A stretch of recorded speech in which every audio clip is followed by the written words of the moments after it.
welcome and thank you everyone for joining the Australian Institute of International Affairs New South Wales Careers Evening. We are really happy that we can still continue to do this event online. You know, we had to do this last year as well due to restrictions, and I'm really happy that we can still give young professionals the opportunity to get advice on potential career areas and opportunities, and you know, how to potentially navigate that as they're finishing their university courses. So I'd like to start the event with an acknowledgement of country.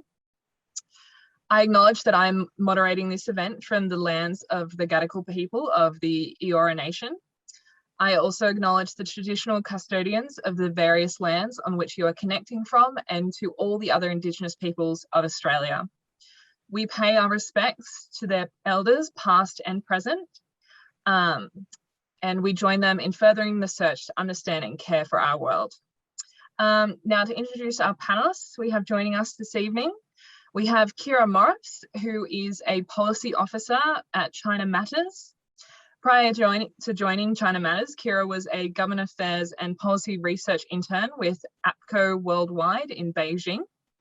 Ciara has a Master of Public Administration from Peking University and a honours from University of Sydney, and was a previous intern of the Institute.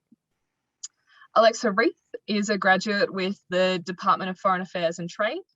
Prior to joining DFAT, Alexa worked as a legal intern for the OPCW and IRMICT as an associate legal officer for the ICC in The Hague. Alexa graduated with a Master of Law following a Bachelor of Laws honours and a Bachelor of International Relations. Chris Khatouki is a PhD candidate at the University of New South Wales, researching the relationship between repression and political economic transformation in East Asia. He's also an associate at Asia Society Australia, Australia's leading national centre for engagement with Asia. Chris graduated with the University Medal and First Class Honours in International Relations from the University of Wollongong, and is also a current council member of the Institute. And last but not least, we have Torrin Marquardt. She is the International Engagement Manager at Standards Australia, a role which encompasses international trade and development management. This includes the design and implementation of standards, related capacity building projects, strategic support for Australia's governance and policy positions at regional and international bodies, and ongoing engagement with national standards bodies and governments globally. Torrin has a bachelor's degree in Peace and Conflict Studies from UC Berkeley and is currently completing her master's in Development Studies at UNSW. Each panellist will speak for approximately 15 minutes, and we will then have half an hour for questions afterwards. During their talks, please feel free to post questions in the chat, or the Q&A function down below, I believe, which will be read out by myself during the question time. Please make sure that if you want your question to be answered by a particular panel member to put their name beside their question. That would be really helpful. Alrighty, so we'll start off with Ciara. Great, thanks, Nikki. Hello, everyone. My name's Ciara. I am a policy officer at China Matters, like Nikki said. I'll tell you a little bit about China Matters and about my current job before walking you through how I got here. So China Matters is Australia's preeminent independent organisation that really focuses on developing and stimulating a more nuanced, more realistic discussion about China, and advising sound China policy for the Australian government and various corporate partners. So we really facilitate evidence-based independent research on China. We do this through the publication of policy briefs on a myriad of topics to do with Australia-China relations. Our most recent policy brief looked at the merits of Australia's 2018 foreign interference legislation and effects on our relationship with Beijing. Part of my job as a policy officer is really finding authors for these policy briefs, working with them on research, editing and proofreading the policy briefs, and then disseminating them to policymakers. We also run workshops, briefings, and reports for government departments and corporate partners.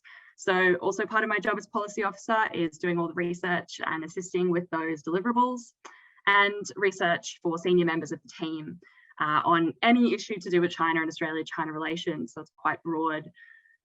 How did I get here? So I did a Bachelor of Arts at Sydney University. I started in 2015. I did a double major in Government International Relations and Chinese Studies. I know Bachelor of Arts doesn't have the best reputation. A lot of people think it's the degree you do when you don't know what else to do. I knew exactly what I wanted to do with my BA, which was maybe a little bit unusual, but I knew I had an interest in government and I knew I wanted to study a language, and I thought I'd give Chinese a go and see how it went. And passion, I think, is something that's really important, not only just at university, but also launching a career in something like international affairs. It's obviously very competitive, so a lot of people have the skills. If you have the passion, that can really put you over the edge. So particularly in terms of Chinese studies, I witnessed this at university. It has one of the highest dropout rates of any subject area. I had a lot of mates in first year Chinese class who were sort of just doing it because they'd heard that it would be a good language to learn, maybe if they're interested in business, but they didn't have any real passion or drive for China as a country, for the culture, or for going over to China and experiencing life there. So passion's really important when it comes to language, because a lot of those people ended up dropping out after a first semester or two. For something as difficult as learning Chinese, you want to make sure it's fun. Also, another really important thing, if you're interested in languages, in-country study programs. So I took any opportunity in the university winter and summer holidays to go over to universities in China and take courses in Chinese. These were organized by USID as well, and you didn't have to pay out of pocket for them. You could put them on HEX like any other subject. So that was a really handy thing. I would learn more in 4 weeks of language class in Shanghai than I would in 4 semesters back at USID. So I could definitely recommend that when we're able to go back and do in-country study programs. Of course, right now that's a little tricky, but when we can, I would recommend it. The other thing I did during my time at USID was do an honours year. I looked at the Department of Foreign Affairs and Trade and analysed if the department had a bureaucratic culture and how that impacted China policy. As part of that year, I really took the opportunity to run research interviews. And this was probably the most career-focused thing I did while I was at university studying my undergrad. I would really encourage you to take any opportunity you can to connect with people and network. And that's exactly what those research interviews did for me. I was able to speak to former foreign ministers, former heads of departments, former Australian ambassadors to China and diplomats, and pick their brains on China policy. And I was able to do it because the university was able to help me facilitate that as part of the honours program. So I can definitely recommend something like that if you're interested in research.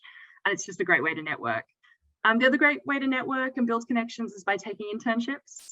Like Nikki said, I took the AIIA internship in 2018 in my honours year. I can't encourage it enough. It was a great internship, and particularly because it wasn't super time intensive. There were Tuesday night events that you went and helped facilitate, and you were able to write in your own time, manage your own time, put towards the internship. I realized a lot of people, myself included at university, financially independent, which means that if you're paying rent in Sydney, you have to have a job that pays you enough to live your life. And there are a lot of internships out there at the moment that are unpaid. So I just couldn't manage a 2-day-a-week unpaid internship and still pay rent. So doing something like the AIIA internship where it was more flexible was great. And the other thing you can do if you can't afford to do a 2-day-a-week unpaid internship is volunteering experience at one-off events. So I was part of the Australia-China Youth Association at USID. And as part of that, we had people from various organizations come up to us all the time asking for volunteers at one-off events. I was able to volunteer at events for China Matters, for Asia Society, for Australia-China Business Council, for Australia-China Relations Institute. And these were just, once off. It's all about quantity over quality in terms of building connections and networking. Networking, it's a bit of a dirty word these days, but really just means putting yourself out there and showing your passion and your skills. And you can do that at these once-off volunteering events without having to commit a whole bunch of time. I then made connections that have stayed with me to today. I went on after my undergrad degree to do a master's in China. I had the decision, do I want to go into a job or do I want to build more China expertise? And I decided to build more expertise before going for a position. My master's was fully funded on scholarships as well. That's the other thing I wanted to mention tonight. If money is an issue and you want to go and study overseas, please look into scholarships, especially for Asian countries. The Chinese government scholarship helped funded 30% of my degree, and the rest was generously funded by the Foundation for Australian Studies in China, the FASIC scholarship. So I didn't pay a cent out of pocket for my master's, which is pretty incredible. And you don't have to be an absolute whiz kid to get these scholarships either. A lot of the time, this money just goes to waste because people don't apply for them. So if you're interested in studying overseas, look into scholarships. Then unfortunately the pandemic hit when I was about halfway through my studies in Beijing, so I didn't get to live out the full 2 years in China. But what happened then was I was stuck in Taipei with a backpack, spent a couple of months being stuck in Ireland with the same backpack, and then made the decision to come back to Australia and do 2 weeks quarantine without a place to live or without a job, which I know is pretty risky, but it did work out in the end. And partly because of my connections that I built when I was at university, I spoke to some people from China Matters, and just so happened that they were looking for a policy officer at the time. I interviewed, and a year later, this is what I'm doing. I never thought at the age of 24, 25, I'd be drafting, policy briefing papers that would be sitting on the desks of policymakers and heads of department. I used to think when I was at uni that the only job that you could really do if you wanted to contribute to public policy post-uni was get a grad job at a government department. There's absolutely nothing wrong with a lot of those grad jobs, but it is really important, I think, to keep a broad mind and realize that there are a lot of other opportunities out there other than just grad jobs. If you're sort of tunnel visioned in that sense, maybe it's a bit helpful to think, actually, there's a lot out here in the corporate space, consulting with government, but also in the non-for-profit space, think tanks and policy-driven research institutes where you can make a real difference and you don't have to be based in Canberra. So there's a couple of concrete pieces of advice. There are more opportunities to contribute to the world than you might think. Absolutely take advantage of any opportunity to network. People are way more willing to talk to you than you might think. If you can't spare the time for a full-on internship, look for opportunities that aren't time-consuming, volunteering opportunities at events. Go become an expert in something. My time in China, I think, has really set me apart from other people who maybe studied Chinese but never left Australia. And absolutely look around for scholarships and don't let cost be a barrier to going and educating yourself and finding out more about the world. Hopefully those are a couple of pieces of useful advice, and hopefully my story maybe resonates with some people. And I really look forward to any of your questions. Thank you so much. Great, thanks, Ciara. Appreciate it. Good advice. Gotta love those in-country study. Hopefully you all online get the opportunity at some point to do those, whether it's in your undergraduate or even if it's something that you initiate yourself. It doesn't have to be through university. There are all sorts of opportunities that are around, and there are various ways of funding them. Great. Alexa, if you'd like to start now.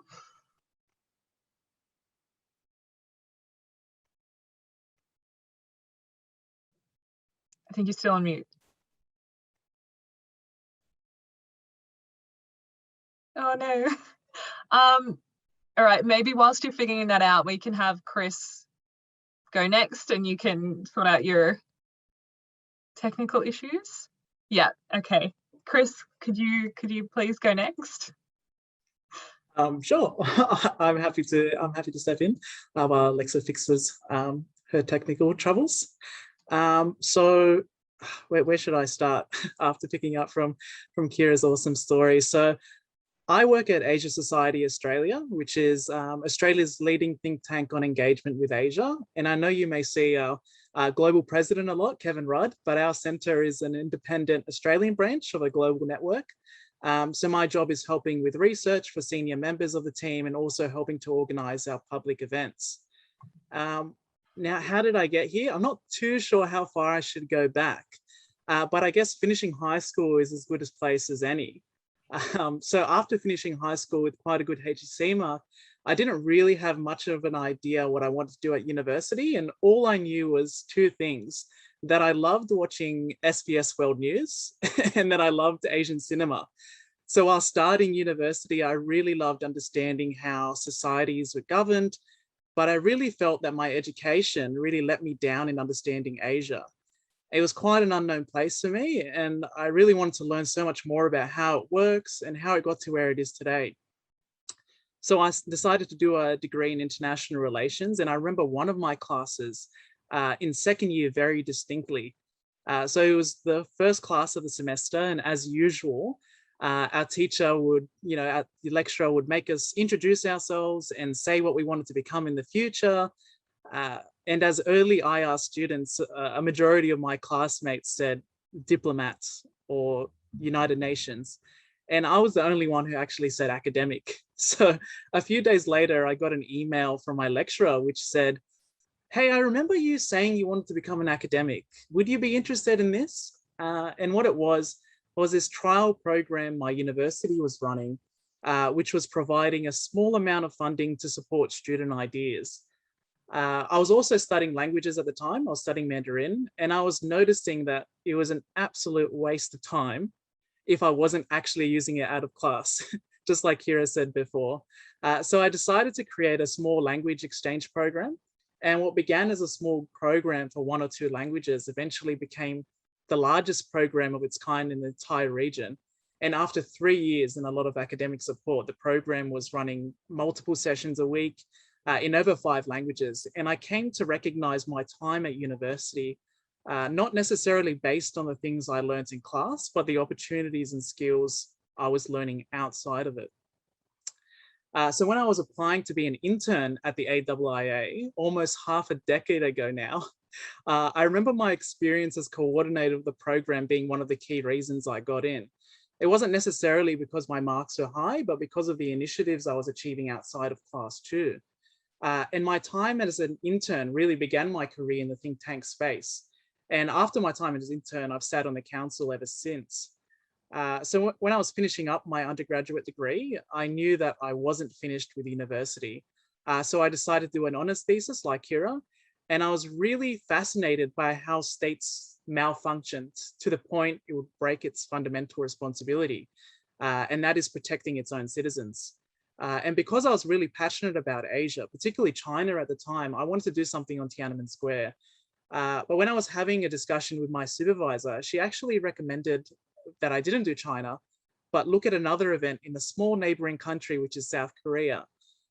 So in 1980, there was a similar incident in a city called Gwangju, which is a densely populated city in Korea's south, which led an uprising, but was brutally extinguished by the military regime at the time.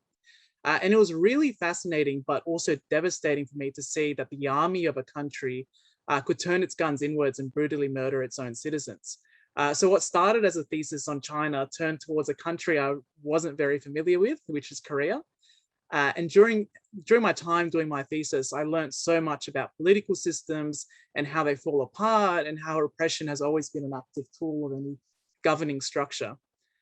So I finished my thesis and I was recommended to do my PhD, but I was really hungry to just get out and leave. And funny enough, instead of continuing my studies, my professor recommended me I do a program which was to teach English in South Korea.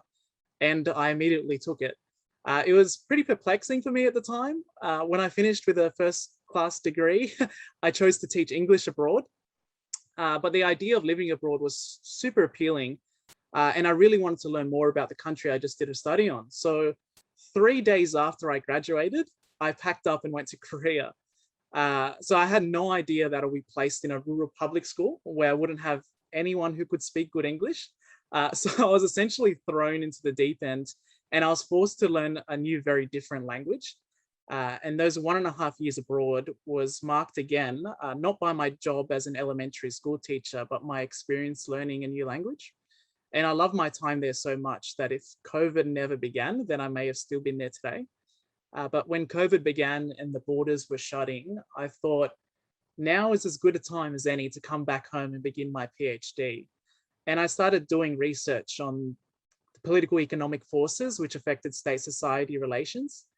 And funny enough, I met my PhD supervisor years ago while I was an intern at the Institute. But about a month after I started my PhD, I got an internship at Asia Society Australia, which was also unpaid and it was 1 day a week. So it really matched my schedule well. And I absolutely loved it and the team I was working for. And when I first began, I had no idea that after my internship finished that I would actually be asked to stay on, which was such a blessing because now in addition to my studies, I'm actively involved in discussions, debates and programs which build Australia's engagement with Asia. Just today, I actually helped organize an event with Australia's ambassador to Cambodia. So I'm kind of living a dual track life at the moment, which has equal time in and outside of the library. And I guess my fear when I first began my PhD was that I was going to be trapped within the confines of academia, but actually the opposite has proved true. So a few things that I've learned as an early PhD researcher is that if you want it to be, your life can be so much more hands-on than what it seems outside of the profession. And another thing is that ideas in academic writing and in professional life really take a long time to develop and refine. So graduate programs are fine, but personally, and I might be a bit biased here, but I think it's more fun and more rewarding working from outside of the bureaucracy rather than inside of it. In fact, like one constant about my AIIA career is that it's been full of fantastic turns, which I never predicted. So I started my undergrad as an AIIA student and ended up founding a large-scale community program. I started my thesis on China and ended up doing a political study on Korea. I went to Korea to teach English, but ended up learning a new language instead. And I started my PhD, but ended up working in the programs team for Asia Society. So your time isn't really defined by the road you choose, but the winding paths which they unexpectedly take you on. So my advice for a fruitful career in AIIA, is to take up the opportunities which come at you and just see where it takes you. There's so much more than just DFAT or the UN or government bureaucracies. And I'm really happy to take any specific questions on PhD life or working at Asia Society. But yeah, that's my story in a nutshell, and I'm not sure where it will take me, but I'm sure it'll be full of fun surprises. So I'll stop there. Thanks, Chris. That was great to hear. And yeah, you never know what's going to happen and where you're going to go in terms of your career. There's so many opportunities, and it's just about taking one, and then you might meet someone through your job. Like I work for the state government, but in the environment department, but I'm speaking with DFAT, I'm speaking with the UK government. There's international relation opportunities at any point. You just kind of have to seek them out a little bit. And yeah, as Ciara mentioned, if it's something you're passionate about, there's a way to go and find it. Alrighty, well, fingers crossed Alexa has fixed her. Yes, look, I feel like I really pigeonholed myself as the bureaucrat who couldn't get the mute button to work, but I'll live up to that. That's okay. Look, it wouldn't be an online event if there weren't some technical issues. Yes, so I'll hopefully iron that out for everyone else. And I'd just like to really reaffirm the messages that are coming through from both Ciara and Chris. I am very fortunate to work at DFAT, and that was one of the classic kind of dream jobs. But it wasn't a jump-in pathway for me. I was not one of the very fortunate and talented individuals that comes in straight after completing their undergraduate studies. I took a bit of a curveball path to get here. And that was really going through and looking for other opportunities that led me back to working at DFAT. And DFAT was actually an employer that was bringing me home rather than sending me back overseas. So that's just the first thing I'd probably like to note in that regard, and really emphasize those messages. It's really important to have a really broad outlook and not to worry too much about what everyone else is doing. It's really important to run your own race. And whilst I might sound again a bit of a bureaucrat in that regard, that's something that I've really had to take on board, because you do meet so many phenomenal individuals within this field in particular. So you can learn lessons constantly, not just from one set career pathway. So I'll take you down my little journey of history a little bit. So I was the classic law school dual arts degree student. I'm a first generation university student in my family. So the real shock was that I even got into university, let alone law degree. I then was fortunate to do some clerkships whilst at uni. And that really balanced out my academic grades. I worked the whole time whilst at university, and that was really important to me because that's where I established my skill set. I think quite often at university, there's a lot of panic around what your GPA is, as opposed to what your actual skill set is. Reading a book is very valuable, but whether you can then summarize it and pass on the key messages is probably just as valuable, if not more, in an employer's eyes. So finishing law school, I then went and undertook a graduate program with a law firm in Brisbane, which I sorely miss and may not ever be able to return from the lockdowns. I worked there for about 5 years and I worked in commercial litigation. I didn't get a chance during that time to reflect on my AIIA degree, which is something that I had wanted to pursue, but had law school debts to pay down. So I just went straight into that opportunity. I found that working at a law firm, particularly in a commercial litigation space, proved to be very useful. It developed a lot of practical and transferable skills that led me to be able to expand and kind of look and navigate different opportunities once I was ready, and also to be in a financial position. As Ciara had kind of indicated at the beginning, a lot of opportunities are often unpaid, and that's something that I wasn't in a position to pursue straight after university. But after working for a few years and selling my soul to the corporate lawyers, I was able to do that. So I actually took a bit of an adult gap year after practicing for 5 years, and then went overseas and undertook my postgraduate studies, a Masters of Laws and Masters of International Law. And that was a circumstance where I was one of the older people in the room and very intimidated by very impressive young 20-year-olds who knew what they wanted to do. And I was kind of just figuring out what to do and how to use the new bibliography functions that have been introduced into Word since I'd been an undergrad.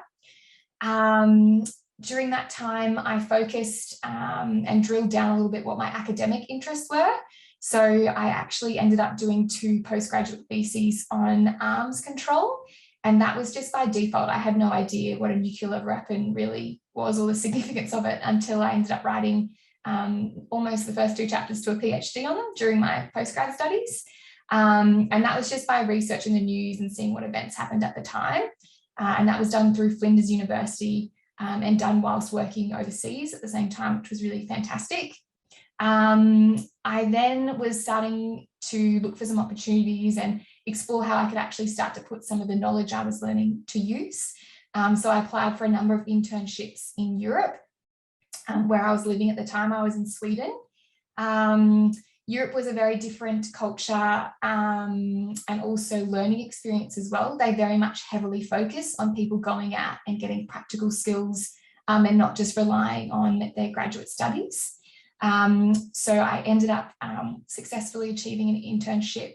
These are all very fancy acronyms, but essentially a number of organisations. It's called the URMICT, which is the residual mechanism for the former tribunals of Yugoslavia.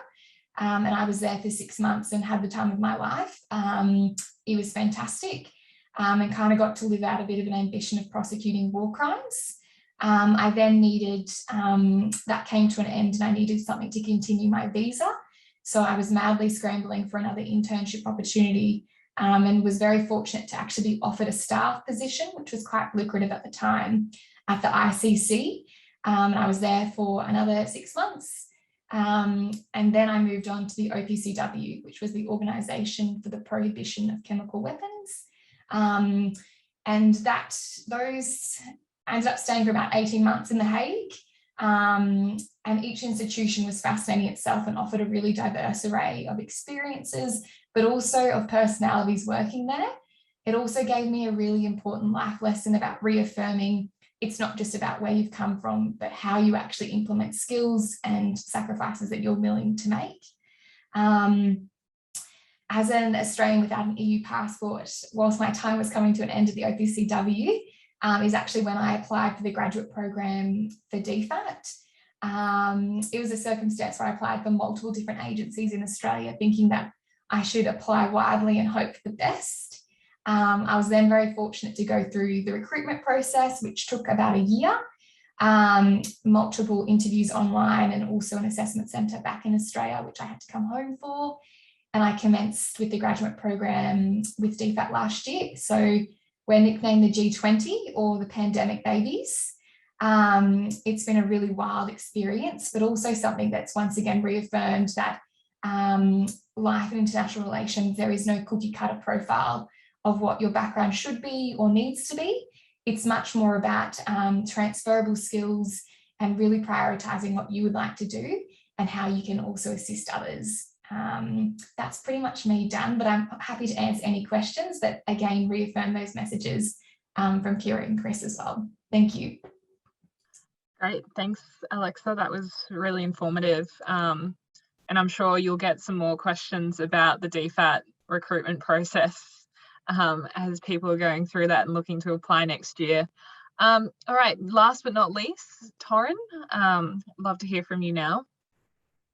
Great, thank you so much. And thank you to the presenters before me as well. Those are some tough acts to follow, but I hope that, yeah, my story resonates with some of our attendees today. So I'm going to frame mine a little bit differently. So as Nikki mentioned, I'm an international engagement manager at Standards Australia, and I will get to my role and my organization, Standards Australia, kind of later in my presentation. I'm going to start from the very beginning on kind of my upbringing, because I think it really kind of sets the scene as to why I took the career path that I did. So I guess one thing that stands out for me and the other presenters is, and my accent gives it away, I'm not originally Australian, so I'm originally American. And my dad was actually a US diplomat for 35 years. So my kind of upbringing was moving around to different countries, on different continents. Was born in Paris. Kind of my early years were in France and Germany. We had some time posted in Washington, DC. And then all of my kind of formative teenage years were in countries in Africa. So I moved to Cameroon when I was 13 years old, quite a big change moving from Washington, DC. And then I moved from Cameroon to Madagascar and graduated high school in Madagascar. So not only was I kind of used to living in quite a diverse environment, being a little bit of an outlier as an American, but I also, was fortunate to kind of see diplomacy in action from a young age. My dad was quite kind of hands-on in his role. I have 3 sisters, and he was always kind of keen to bring us along to events where he might be speaking, or trips that he had to do outside of the city to kind of rural areas. So that very much kind of fed into my career ambitions and the path that I ended up taking. So I decided to go to UC Berkeley in California, and I studied peace and conflict studies and had a minor in French. And I would agree with a lot of the sentiments from the other speakers about how valuable it is if you are studying a language to actually go to a foreign country and practice be able to practice the language. You'll learn so much more than trying to apply it in your daily life.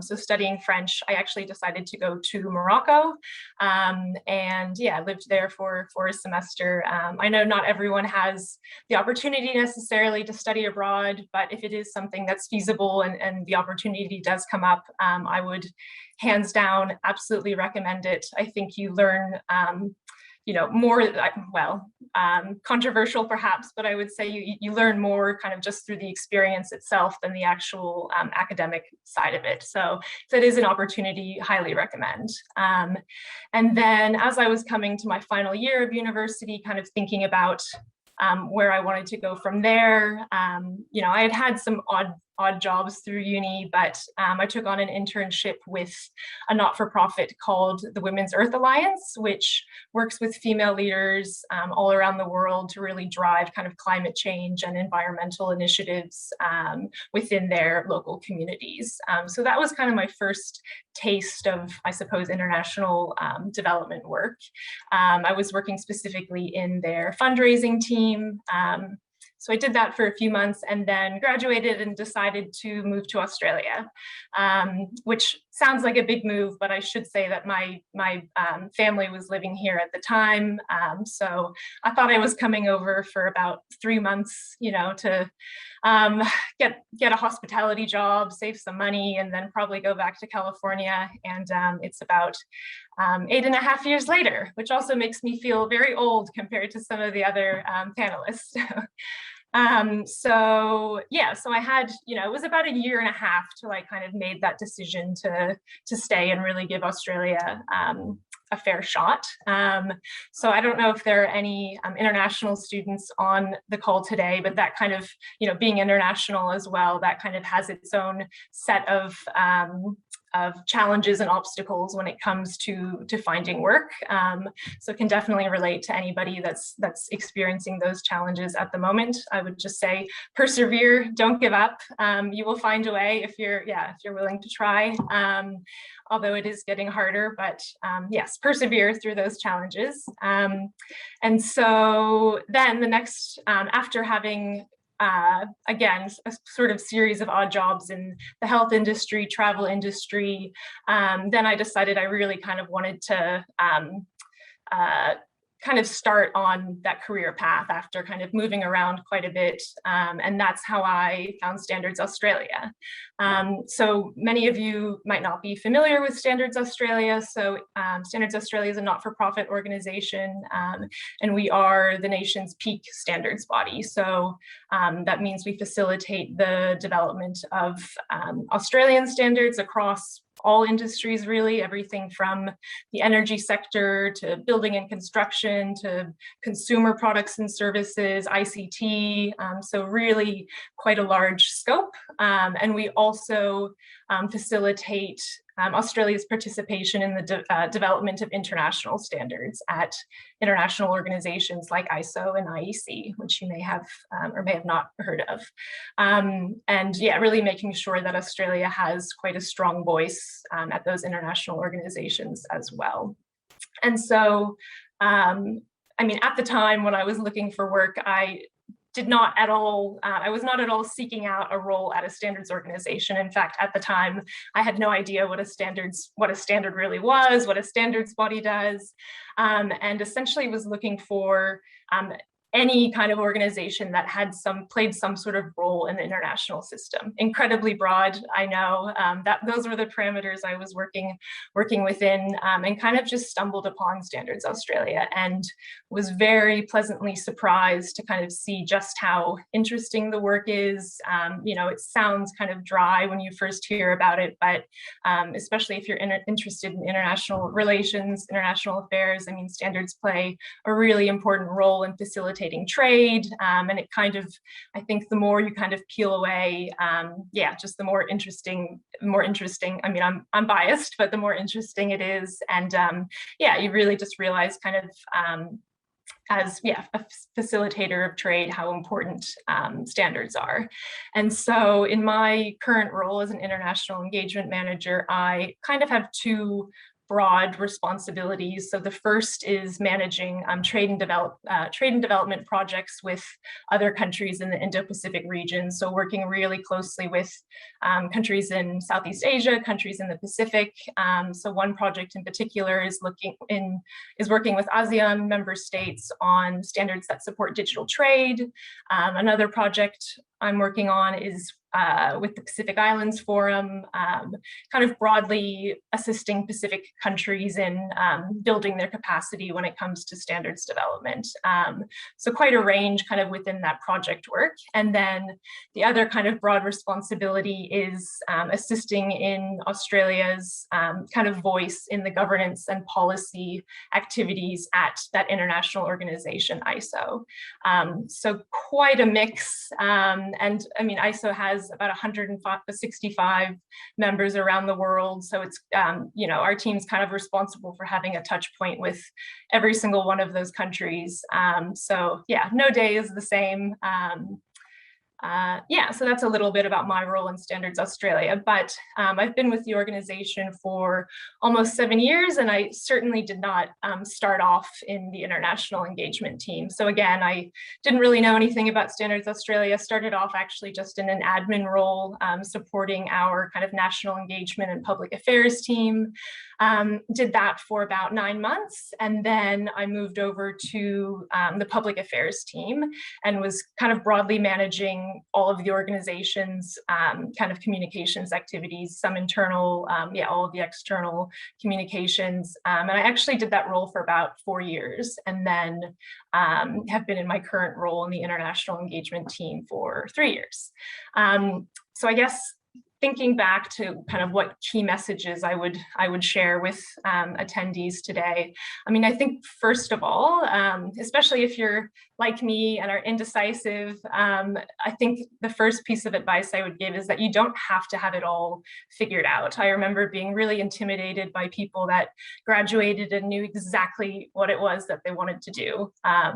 And yeah, I don't think that that is, you know, it's fantastic for the people that know that, but I don't think that it's the norm. I think most of us are kind of figuring it out as we go. And so if you're feeling overwhelmed and feeling that way, I think that's completely normal. And I think kind of on a similar vein too, it's important to be really flexible with your plan. So, you know, to try new things, there's going to be opportunities that come up that surprise you. And I think you, just need to be open-minded and take those opportunities as they come, rather than kind of having this strict plan of this is what I must do. I mean, in my experience, again, when I started at Standards Australia, I had no idea that I would still be there 7 years later, but kind of opportunities came up, and you just have to, grab them and think about them as stepping stones in your full career path. And I think also in the start of your career, it's kind of just as important finding out what you don't like to do as it is what you do like to do. So that internship that I mentioned while I was in uni and I was in the fundraising team, I learned very quickly that I don't like working in fundraising. And so, you know, that's really useful to have that insight, though, to kind of shape future roles that I look into, to see what you do like, what you don't like, what you're good at, what you're maybe not so good at, and to get those insights early on.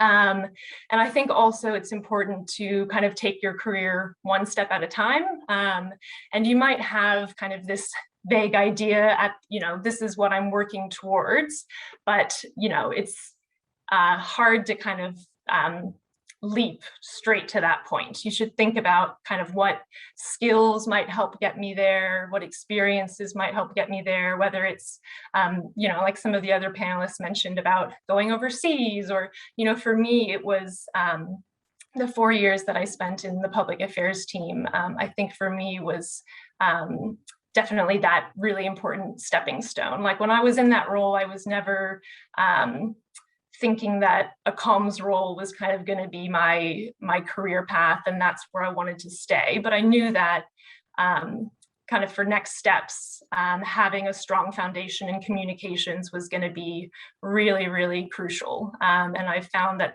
since then in my current role, that has served me every single day. And I think, I can't remember which speaker it was that was talking about working in an environmental department. I think it was Nikki. Working in an environmental department, but still having those touch points. Trying to, you know, it's not always so rigid, like others have said, like I have to work at DFAT or the UN. There are a lot of different ways of approaching it and still kind of having those touch points to the areas that you want to be involved in. And I think the final kind of piece of advice that I would give is you choose your attitude. So I think not just for interviews, but actually more so when you're actually in a professional setting, I think your attitude is really what leaves the lasting impression. And so if you have opportunities to kind of take initiative, put your hand up, show leadership, I think that's what kind of sticks with managers, sticks with your employer, and at the end of the day kind of helps set you above others when it comes to opportunities that might come up. And you're not expected to, I think everybody makes mistakes, and it's whether you kind of learn from those mistakes, see what improvements can be made, and actually use it as a lesson rather than, blaming others, whinging, I think attitude is really important. And that was a piece of advice that I was given in kind of an admin role in my early stages of my career. And that's really stuck with me. I'm probably coming short on my time allocation, but I guess the last point that I'll leave everybody with as well is a little bit more of a plug for Standards Australia, if I haven't sold it to you yet. Just to flag that we do have a graduate program, and we've actually had 2 past AIIA interns come through that program. They have been absolutely fantastic. I think that's how I got my speaking job tonight. But our graduate program is also, the timing is kind of, if you are interested, the timing is perfect. I think they're opening up applications in the next few weeks with a start kind of early 2022. And other opportunities as well can be found on our website if you're interested, but absolutely happy to also speak to anybody offline outside of this session that wants to learn more. And I will wrap things up there. Thank you. Great, thanks, Torrin. And if you hadn't have plugged it, I was definitely going to mention it. And I think, like, before we get on to questions, I'd also like to touch on 2 points of what Torrin has said, especially because it's been mentioned quite a few times this evening, is going on exchange. And I know it's hard to hear about that when borders are still closed and, you know, we can't travel, but I'd just like to make the point that even if you don't speak a language or you're not learning a language at university, that if you don't want to go to an English speaking country, there are English courses at universities in non-English speaking countries. So for instance, I did an exchange in Spain. All of my university courses were in English. So if you want to try and branch out and push yourself a little bit more, but you don't have those language skills, that is still entirely possible, because I know that some people don't have the opportunity to do a language in their course, but might still want to have that exposure or that, you know, that experience in a non-English speaking country. And then the point that Torrin made around attitude for in the workplace. And I think if you're always up to learn something new and you show that to your managers and your team, it'll take you a long way. And always ask questions. Like, no one is ever the smartest person in the room, and it might seem like a silly question, but it's better to ask and get things right than not knowing and trying to assume what's going on. People will always appreciate you asking, which goes to the point now. I will start with questions, so continue to put them through. Our first question is from Chris Skinner for Ciara. He's recommended to his grandchildren that they should try to learn Mandarin to speak and write. Would you agree this is good advice? Definitely. That's an easy one. Yes, I think, you know, Mandarin is going to be such an important language in the future, if not that it's already an important language today. I would say learning to speak, listen, and read is probably more important than learning how to write. Learning how to write in the beginning can be really informative to build a basis and a foundation for then learning to read and interpret the characters. But I will say most of my university experience learning Mandarin was rote learning character after character after character by hand. And in the real world, I rarely write out Mandarin characters by hand. I definitely need to know how to type them out on a keyboard, but I do wish I'd spent a little bit more time listening to podcasts, watching YouTube videos, and actually talking and conversing with people and practicing those tangible skills, which I'm now focusing on more because that's really what's useful. But absolutely, Mandarin and any other Asian language right now, so important. Bahasa Indonesian as well. We need more skills in this area. Korean, Japanese, 100%. Couldn't agree with this enthusiasm more. Great. So first a comment from Dennis Odea saying great presentation, and that he likes the idea of specializations, and I think this is to all the panelists, but thoughts about undertaking units from overseas universities as part of his Australian undergrad course. Not sure if it's not really a question, so Dennis, if you want to elaborate with that in another question would be really helpful. Yeah, maybe we'll go on to the next one, but if Dennis, if you want to try and elaborate on that question, that would be great. So this is from Dylan. He's a new Colombo Plan Fellow specializing in intangible cultural heritage. And this is to all the panelists, and whether you have recommendations for roles or pathways which are placed at the intersection of international relations and arts and culture. I can jump in here again, just quickly.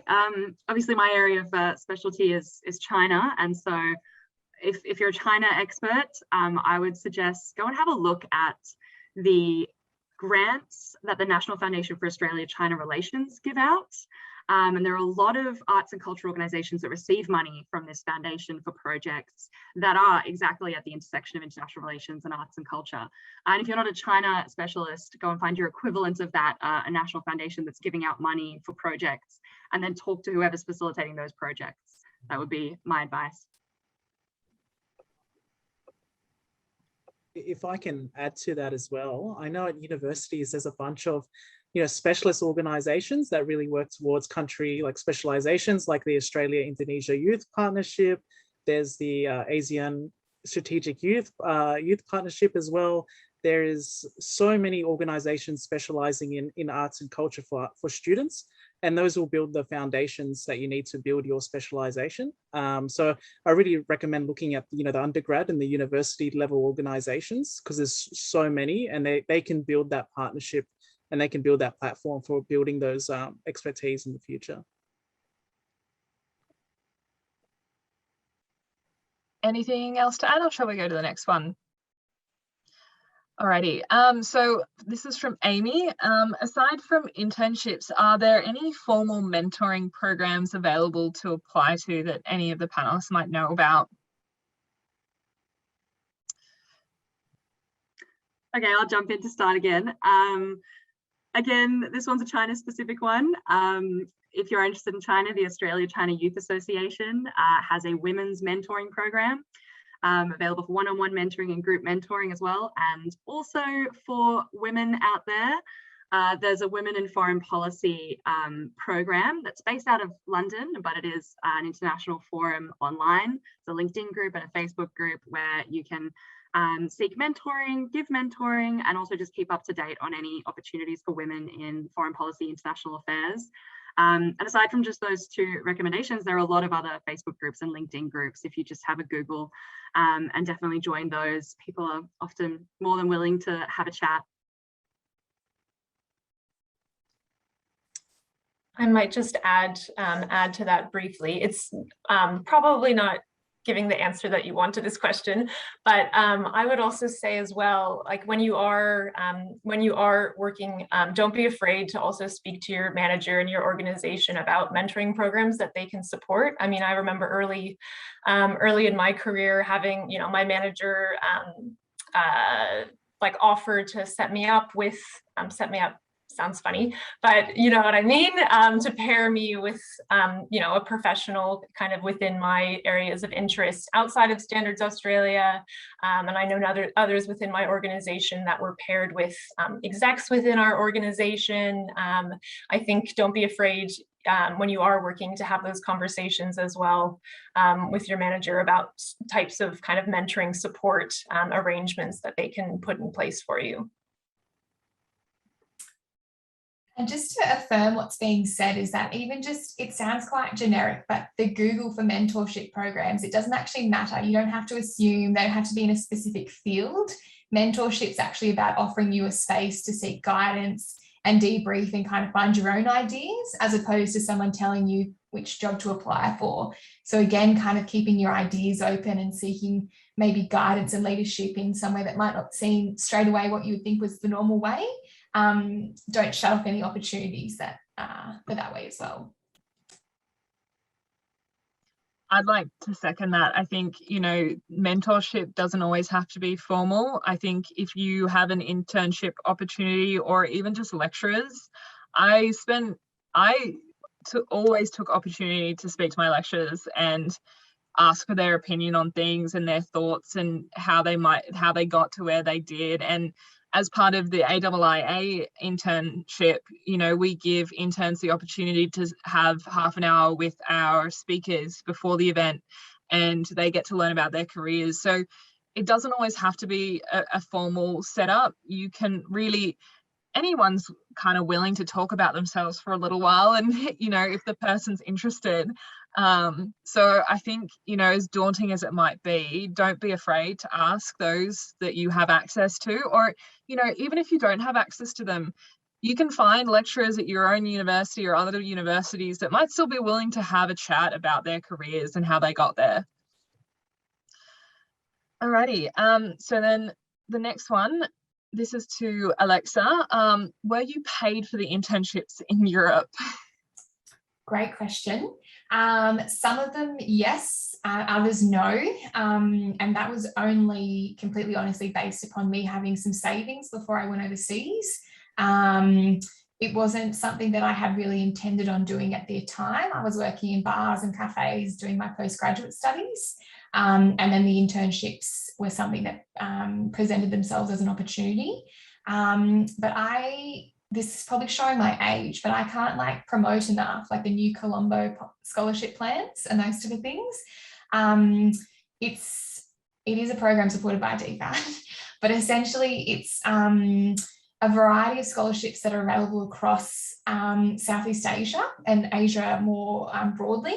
And it gives you a really great opportunity to go and study, and also in some instances work abroad, and gives you some financial backing. So it takes off that pressure that can often remove people from experienced opportunity purely due to financial issues. And I've also met quite a few people now who've come through the new Colombo Scholarship Plan. And one of the things that they speak about as being most valuable from their learning experiences was the opportunity to go and study and work in a different culture, and similarly through a different learning environment. So if you literally just pop that into Google or bring it up, and it gives you a full outline of all the different types of programs that are available, and also application dates and those type of things as well.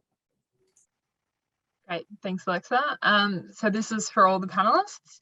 Did you study the languages that you talked about studying in uni, in high school, or previously as well? Where did you start learning your language, I suppose? Okay, I'll start again. I only started Mandarin at university. So I started my undergraduate in 2015, and that's when I started learning.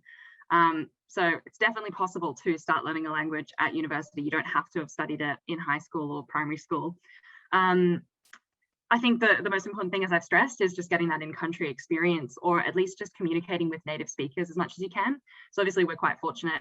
In Australia, we have a lot of people of Chinese heritage and people who speak Chinese. So it's really easy for me to go around Sydney and have a chat with some friends in Mandarin, and especially in the university environment. When I was there were a lot of Chinese international students as well, and a lot of organizations that promoted that sort of language exchange and dialogue. So it is definitely possible at a university level, but I would stress that you do independently have to go out and really seek those opportunities to engage and speak as much as you can, because if it's just what you're learning in the classroom, unfortunately, sometimes it can be just a lot of reading and writing and not a lot of exposure to that spoken language. So yes, it's possible, but you've also got to have the passion and the drive to really make it work. Yeah, I'll build off of that. So in my undergrad, I was doing Mandarin, and that was a minor of mine. But after my honours thesis, it led me to Korea, and I had no idea about, speaking the Korean language. And because I was forced, it was sink or swim.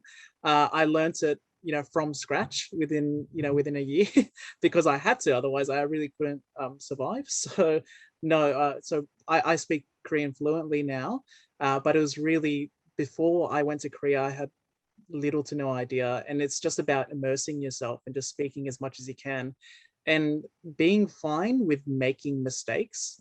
When you're learning a language, sometimes you're too scared because you think you've got to make a mistake, but that's just the process of learning languages. So you just got to immerse yourself. And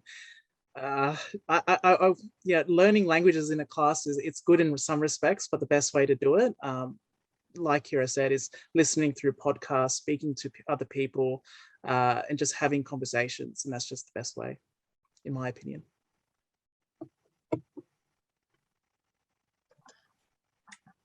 I can go next. So yeah, for me, I started learning French in high school, living in Cameroon and Madagascar. They're both French-speaking countries, although I was attending American international schools. So it was very much classroom French. I was probably far too intimidated to actually speak French with all the many French speakers around me, except for kind of when I was outside of a school setting, I suppose. So then when I decided to pursue it as my minor as part of my degree at university, and I would still say that the study abroad experience was really what kind of took my language skills to the next level.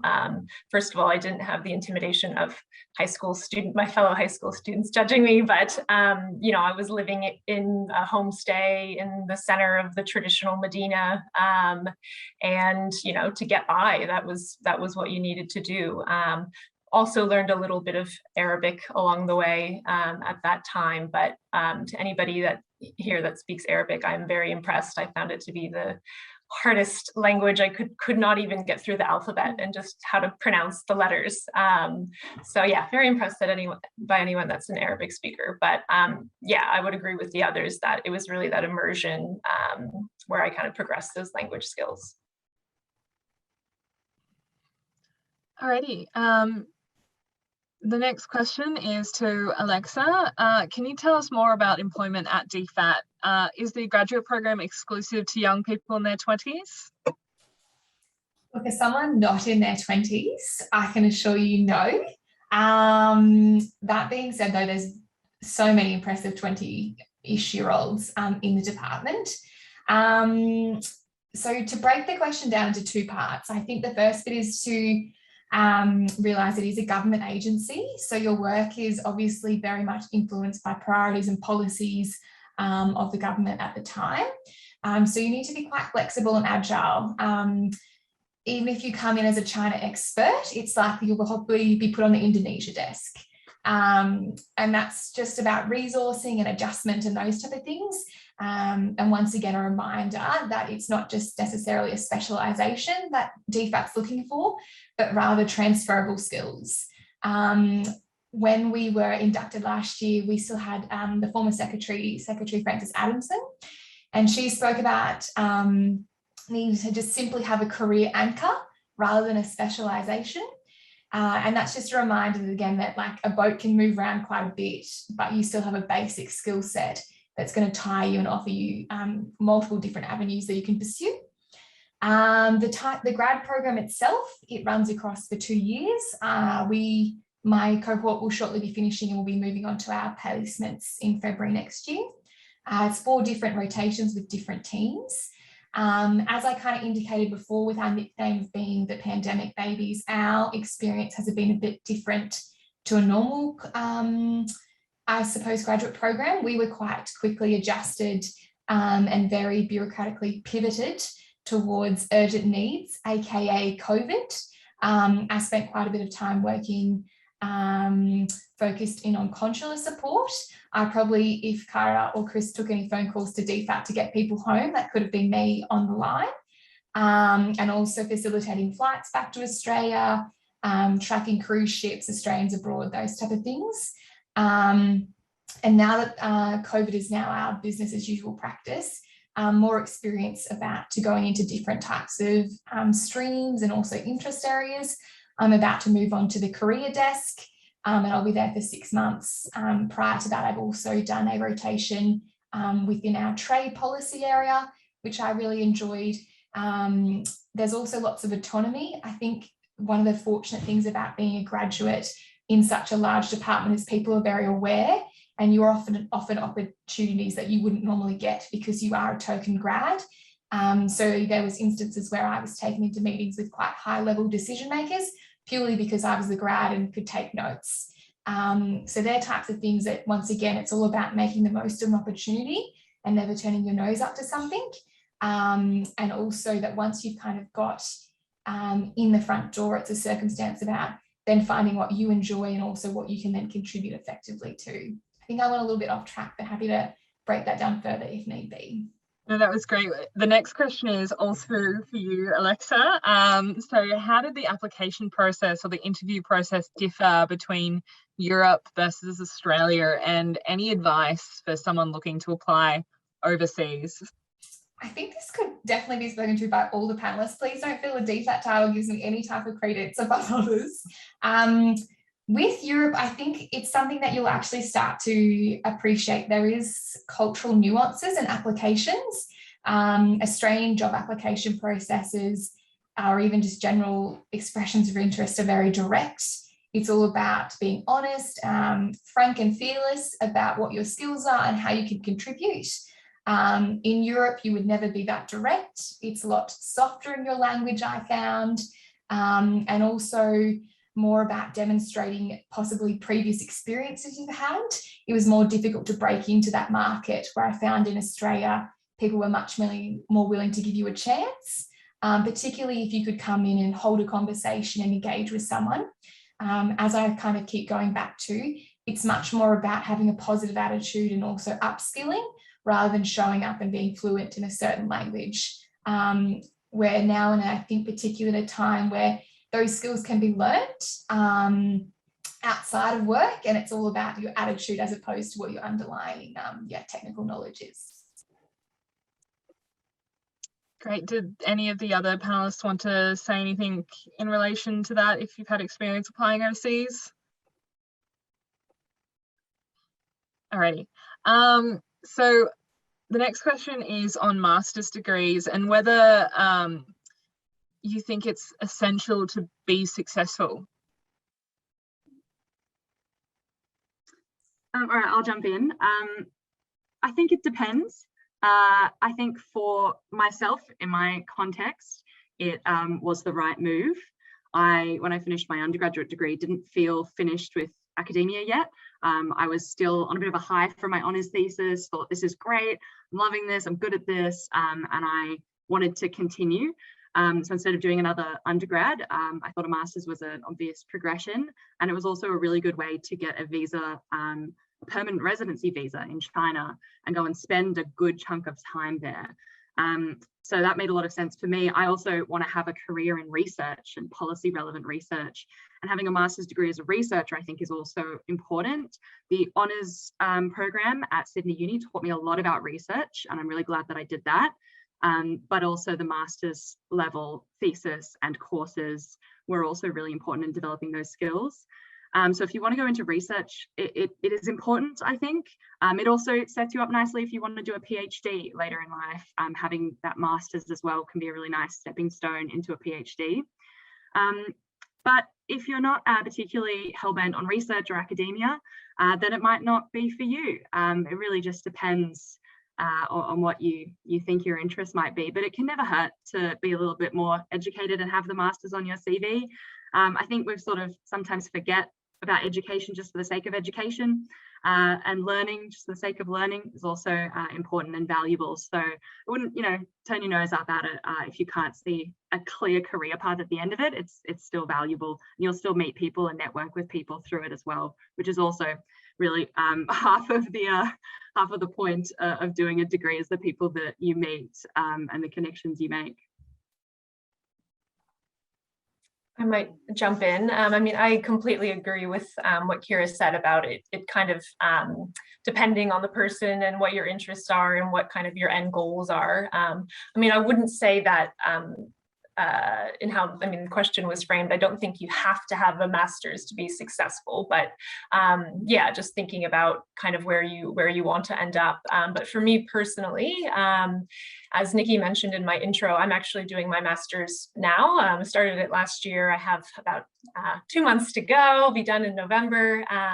So I actually had kind of a big gap between finishing my undergrad and my master's. And for me, I mean, of course, it's a nice bonus having it as something to put on your CV and when you're applying for jobs and whatnot. But for me, I did it purely because I wanted to learn more, which I know sounds cliche, but I also was really conscious that I wanted to again, going back to me being indecisive, that I wanted to have some kind of real life work experience in that field before doing my master's, just to confirm that it actually was something that, you know, I had done in my undergrad, a similar area of studies, but yeah, I really wanted to have that kind of work experience in the field to actually confirm, okay, this is what I want to do before committing to the master's. And I have found that, you know, a huge difference doing my master's compared to my undergrad, actually having that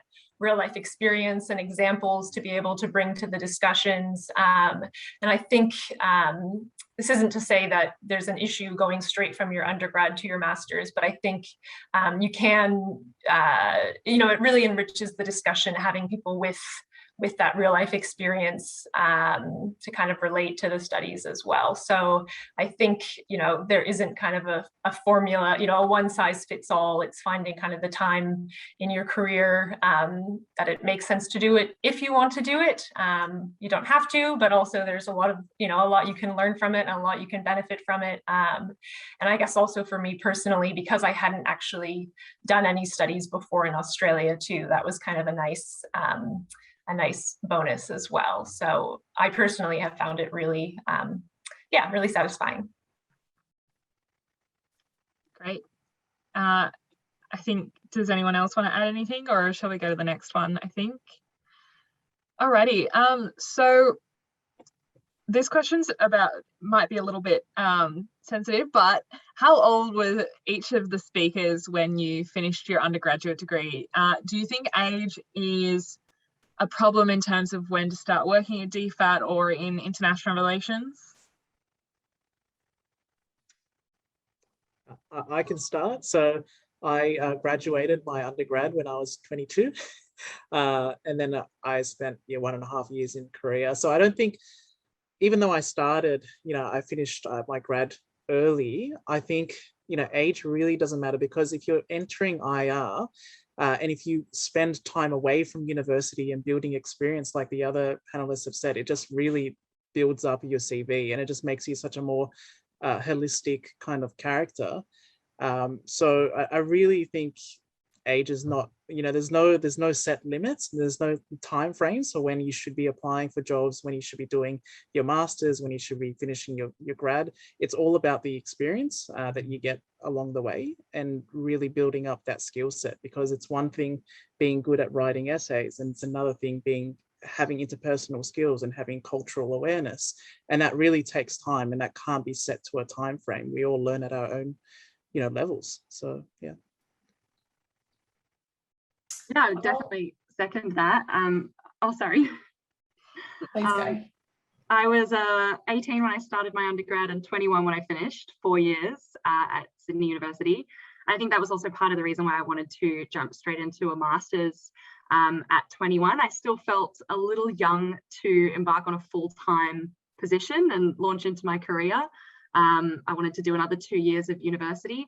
As a student, you have a lot of flexibility in life to decide your own timetable, to go traveling when you could, and really, you know, experience life as a young person with a little bit more autonomy. And I definitely wanted to take advantage of that when I was 21. And I'm glad that I put off starting a more full-time role until I was 24. But then obviously, there were opportunities to take at your own pace along with your studies at the same time. So I don't think I missed out by not launching straight into a full-time career. And at the end of the day, you know, age is just a number. You don't have to put your age or the year you graduated on LinkedIn or on a CV, and you can just let your experiences and your passion speak for itself. I just like to reaffirm that I similarly did undergrad, the classic, straight out of high school to university. So started at 18, finished at 22. But because I was focused more legally at that time, you then have further studies to actually get admitted.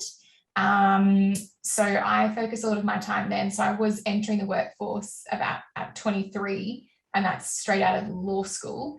I then didn't take my adult gap year until I was 27. And joined DFAT. I celebrated my 30th in lockdown with DFAT last year. So again, I don't think that should be any indicator. That's just all our own stories. Also, again, with the cohort, to give people a bit more of a broader idea, we had people ranging from having their 21st last year all the way through, I think we have someone who's 36. So once again, it's not about your age, but once more about like what you can bring and what you can offer. So don't ever feel categorized by that, I think, is the take-home message.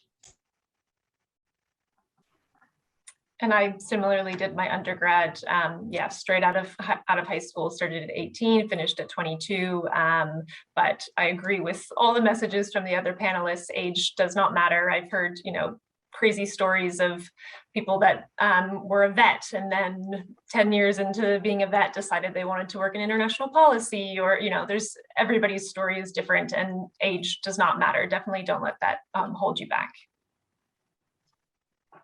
And if I can also add something really quickly, I think it's also, it kind of can be a bit of a cultural thing. I know in Australia that there's a huge rush to start, you know, starting full-time careers when you're young. But one thing I learned when I was overseas, I don't know about other countries, but in Korea, the average age to start full-time work is 29 after, you know, there's a huge amount of education and experience that you build up. So that was a big shock for me. And it really reaffirmed to me that, you know, my time inside of my head that I was thinking, oh, I've got to graduate and I've got to get a job at this particular age was just, it's just nonsense. Yeah.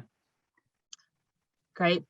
The next question is about what news sources or other you use to stay informed, and how that, like, especially in regards to staying informed of roles and opportunities when you're looking for work and beyond. I'll jump in first here again. Definitely read beyond Australian news. Please read beyond the Murdoch press, everyone. Yeah, it's really important to make sure that you're getting perspectives from around the world if you're interested in international affairs. You don't want to pigeonhole yourself. And if you have a particular country of interest, try and read the official news in that country. So I'm quite lucky, as part of my position with China Matters, I get to spend the first 20 minutes, sometimes hour of each day, doing a bit of media monitoring and having a look at different news on China from within Australian sources, but then also official sources from within China and Chinese media. And that's often really interesting to see how the same story is reported differently across different media outlets with different incentives, but then also across languages and across borders. So do read internationally, and that's the beauty of the time that we live in. We can do that with the internet. And then in terms of how to look for roles and work, I think I've used in the past, and I do keep an eye on it every now and again, the Young Australians in International Affairs jobs board. And they show full-time positions, part-time positions, internships, and then also just sort of random initiatives to get involved in and opportunities for volunteering and organisations. So definitely keep an eye on that one. That's really good, and it's updated constantly. And then obviously there's your classic, you know, LinkedIn job search. If you're using really specific terms, can give you rewards. And obviously, you know, there are various different social media groups as well where people will post job alerts. So staying in touch with youth organisations online can be helpful.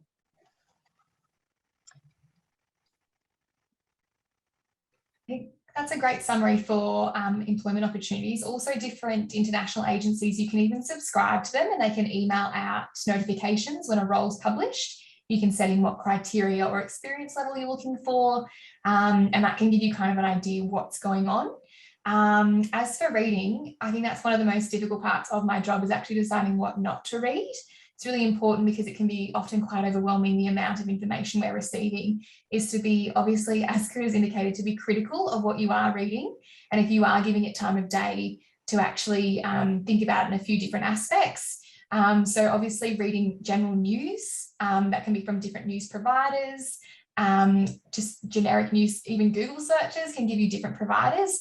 Also different types of podcasts commenting on different types of things. That seems to be a very big trend at the moment. I know ANU's got multiple different, all of their different institutions have podcasts commenting on topical themes.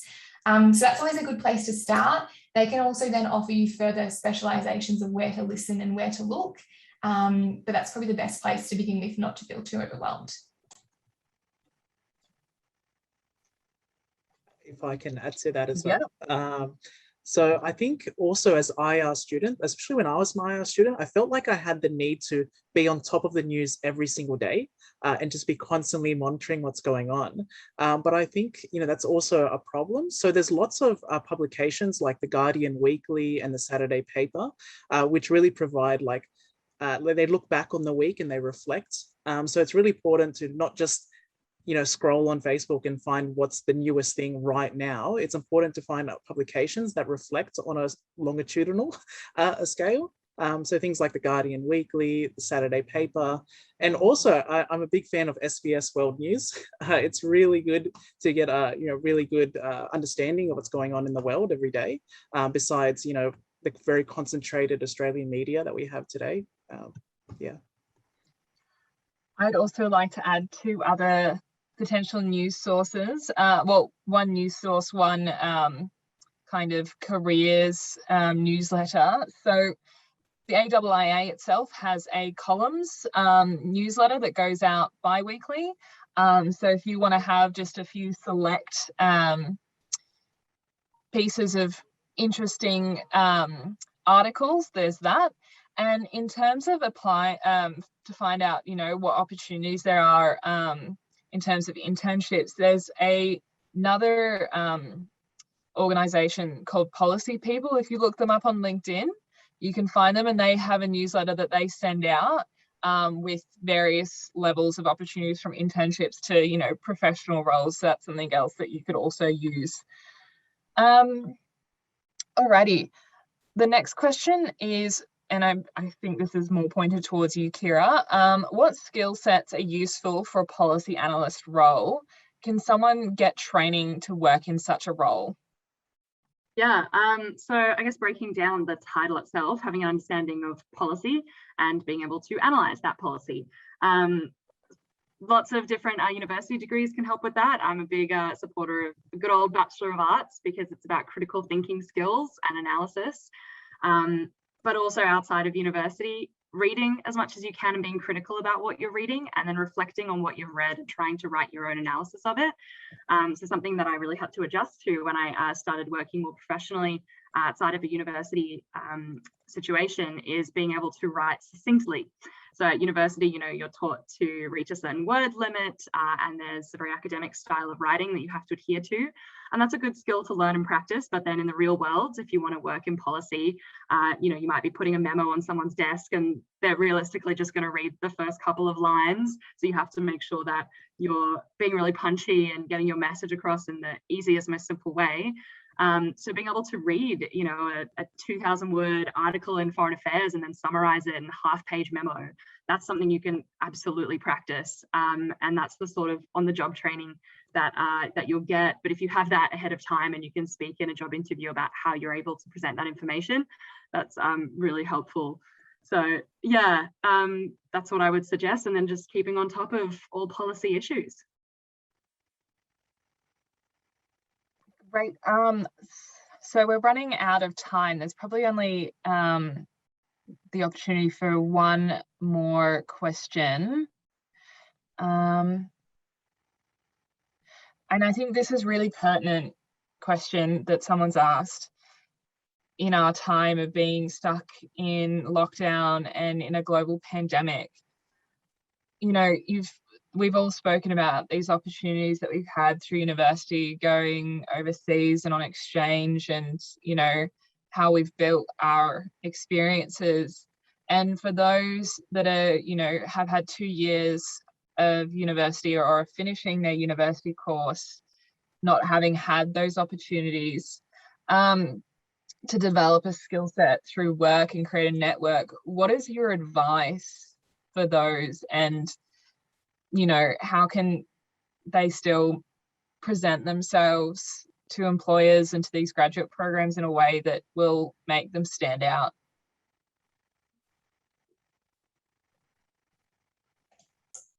Happy to jump in on that one. That's something that I think everyone's actually starting to experience. So whilst it's not to generalize someone's concerns or anxieties, it is important to remember that you're not alone. So your application, putting it through, is an experience that's going to be shared across cohorts for, I would say, multiple years to come. So that's the first thing.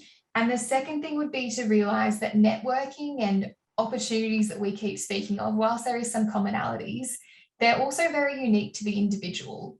So if you can make a network, and that can be something through you reaching out and building an established contact at your local library, who then puts you in contact with a scholar, that's networking. You can also reach out and try and volunteer. I used to work at a community legal centre, and that's actually where I started having an interest in international criminal law, and that's from helping people who are coming and are trying to evade parking fines from a weekend out.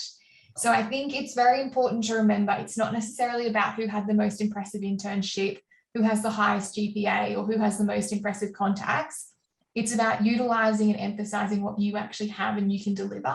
So try and have a sit down and be reflective about what you've actually done throughout your time at university and what you can speak to. So what were the areas that you thought were really interesting, or maybe an essay that you could expand further on? Reach out to that lecturer or reach out to your tutor. They can then help you and assist you. A really important thing that I realised when I was earlier on in my career path was realising that my experiences are often shared by others, and that anxiety and imposter syndrome that you sometimes feel that your experiences won't be enough are often actually mimicked across a cohort. So starting to realise like you can offer something, it doesn't have to be what others are, is probably my best advice. So looking beyond the classical things, doing some research, having a Zoom coffee with someone. Like, this may be our unfortunate reality for a little while, but if that's everyone's reality, then we might need to just get a little bit comfortable with being uncomfortable for a little while. Yeah, I absolutely agree with that.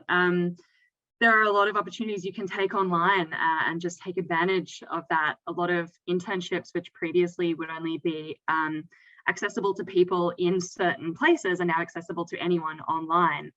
So although I did my internship with APCO Consulting out of their Beijing office, that was during the pandemic when I wasn't even in Beijing. So I did that internship completely online. I continue my Chinese learning with online classes with my Chinese teacher who's based in Kunming. And just on the topic of Zoom coffees, I literally have a Zoom coffee lined up for tomorrow with a professor from a university in Singapore to have a chat about what the career scene is like in Singapore in terms of public policy research. And it might seem odd at first, but just take advantage of those opportunities that you can do that. Otherwise, I wouldn't be able to actually get a coffee with someone in Singapore. Also take this opportunity when maybe there's not as much on. I know we're in lockdown for another 2 weeks or so in Sydney. Take the opportunity to read and to write. You know, when you're at university, you've got all your readings to do and you've got to write your assignments, but if you can find a little bit of downtime to just do some reading for pleasure and write out some op-eds or some short piece of analysis, some memos like I just suggested, you know, you can get them published even just as a student. You don't have to have a title to get published. You can publish in a lot of places online. Young Australians in International Affairs have a blog. So you can definitely submit your writing, and that's a great use of time in lockdown. I think another thing is being flexible. So maybe don't have a career path, have a passion, have a set of skills and experiences, and then be able to mold that to whatever opportunities present themselves. And like I think it's already been said tonight as well, take an opportunity, even if you're not sure of it, just to test it, because you have to know what you like, but you also have to know what you don't like.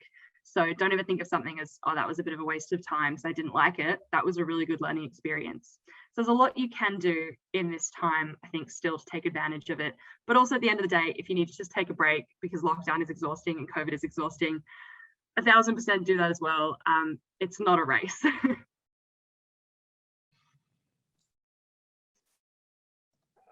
If I can quickly build on that, if we have time.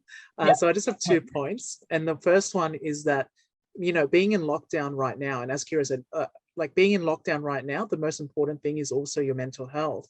So having, you know, all these stresses of whether that's university or work, just being able to get by every day without the stresses of needing to network and doing all these things, I just know that you're doing a great job, and you don't need to constantly stretch yourself every day.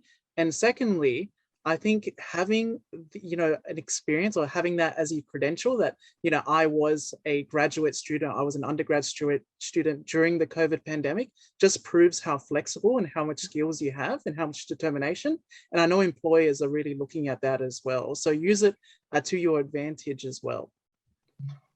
Yeah, no, that was a great point to end on, Chris. And I'd also like to touch on the point that Ciara made about it not being a race. I made the mistake of only applying to one position when I was finishing my graduate program. I did not get that position. Then I was like, oh crap, what am I going to do? And just started applying to everything. And, that job in a sales office, it's not related to international affairs, but, it'll give you those soft skills of communicating, of writing, of presenting. You can get skills in anything. Hospitality, you have great communication skills, great, management of customers and, understanding their needs. There's a way of framing things that will, employers will look at and be like, oh, she knows, or he knows what they're talking about, Alexa, I see you want to say something. I don't want to speak over you, Nikki, but I just had a quick look at the chat and I see people are a little bit panicked about DFAT. Is that to build on what you've just said, is I used to work in a bar, and that's probably one of the best skills I ever learned is reading the room. That's something that's invaluable. You also learn to prioritize which customer is going to get cranky and which customer might tip you the best. So these are skills that weren't learned in an international fora or like in a fancy internship. They were learned doing customer hospitality type skill set. I applied multiple times to DFAT, and that's something that I think probably isn't spoken about enough. I think there's quite a big bubble and probably a bit of reputational about this big vortex about you get in and it's all perfect. Sometimes grass isn't always greener. There's a reason I was not accepted those first 2 times. It was my 3rd time I actually got in, and now that I'm in the department, I can see I can offer so much more. And it was those earlier experiences and probably some of the rejection from me applying widely. It wasn't just a generic, like one targeted email. It was multiple different agencies, multiple different countries, and learning from each of those maybe applications and also rejection letters that were coming through. And that's probably my best advice, is not to feel too, maybe not like excited or maybe like disappointed. If it's not like the first time that you get in, there's no further hope. If this is something that you think that you'd really like to do and maybe that you're going to be good at, then apply again next year. These graduate programs are ingrained and institutionalized for a reason. And that's normally because people will keep coming back. So yeah, keep at it. Yeah, great. So I'd really like to thank all of the panelists for giving up their evening and providing such great advice. If you missed anything in the event, it has been recorded and we will post it on our YouTube page. I'd like to thank all of the attendees for participating in the event and asking all those great questions. I hope you've gained some valuable information that you can use and take forward into your careers. If there were questions that weren't answered or you'd really like to know, we're all on LinkedIn, like come bother us. Sorry if you don't want to be bothered, but generally people will answer your questions. So yeah, feel free to find us on LinkedIn and ask those. That being said, you can keep connected with the Institute on our social media. So we're on Facebook, Instagram, LinkedIn, and Twitter.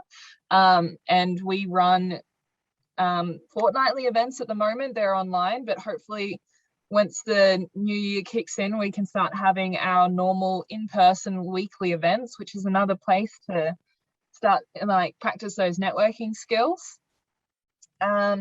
And then lastly, if you weren't already aware, the AIIA does run an internship program. I may be biased, but you know, Ciara also mentioned it. It's a really good program. That being said, I had to apply 3 times before I actually got accepted into it. So, you know, if you want something, keep going at it. And, you know, it's a great experience. It gives you opportunity to publish written pieces, but you can do that on your own as well. And, you know, it is a great networking opportunity as well.